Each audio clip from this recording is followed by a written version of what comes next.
24 साल के बड़े भाई हूँ जी। और उनकी कोई सुनवाई नहीं हो रही। कल से हम लोग सर परेशान है, रो रहे हैं, गरीब आदमी है सर, हम क्या करें, कोई सुनवाई नहीं कर रहे हैं पुलिस वाले भी। मेरे फादर थे, उसी फैक्ट्री में। उसी फैक्ट्री में थे। अब ये नहीं पता वो इस हॉस्पिटल में है या फिर दूसरे हॉस्पिटल में है, उनका कुछ पता चले। ये दिखा भी नहीं रहे हैं, बहुत देर से हम 6 बजे से यहाँ खड़े हैं, कुछ तो बताएं। शिनाख्त करने के लिए भी कोई बुलाया नहीं है। ये बेबसी उन गरीबों की है जिनके अपने अलीपुर में आग के लपटों के शिकार हो गए। गुरुवार शाम पेंट फैक्ट्री में लगी आग ने 11 परिवारों को अपनों से छीन लिया। एक फैक्ट्री में लगी आग से ऐसी तबाही कि आसपास की 9 और दुकानों को चपेट में ले लिया। दिल्ली के मुख्यमंत्री घटनास्थल पर पहुंचे। इसमें 11 लोगों की मृत्यु हुई है, 4 लोग घायल बताए जा रहे हैं। जिन जिन लोगों की मृत्यु हुई है, हर एक के परिवार को हम लोगों की संवेदना है और हर एक के परिवार को 10-10 लाख रुपए की मुआवजा राशि दी जाएगी।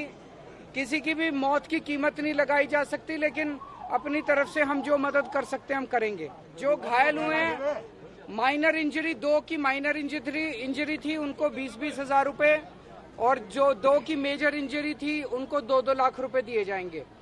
इसके अलावा जो मकान और घर जल गए हैं, उनकी सरकार की पॉलिसी है, उसका सारा आकलन कराएंगे। मैंने अभी डीएम को बोल दिया, और जो नुकसान हुआ है वो सरकार की पॉलिसी के हिसाब से उनका भी नुकसान की भरपाई की जाएगी।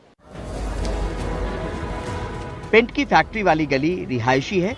रिहायशी इलाके में कमर्शियल गतिविधि को लेकर बीजेपी से लेकर कांग्रेस ने सवाल उठाए हैं।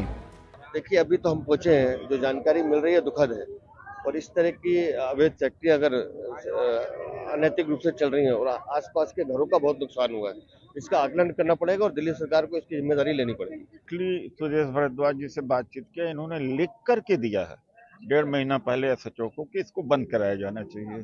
रेवेन्यू डिपार्टमेंट है और भी जो डिपार्टमेंट्स हैं, पोल्यूशन डिपार्टमेंट, एमसीडी के लाइसेंसिंग डिपार्टमेंट भी है, शायद उसकी भी जिम्मेदारी बनती।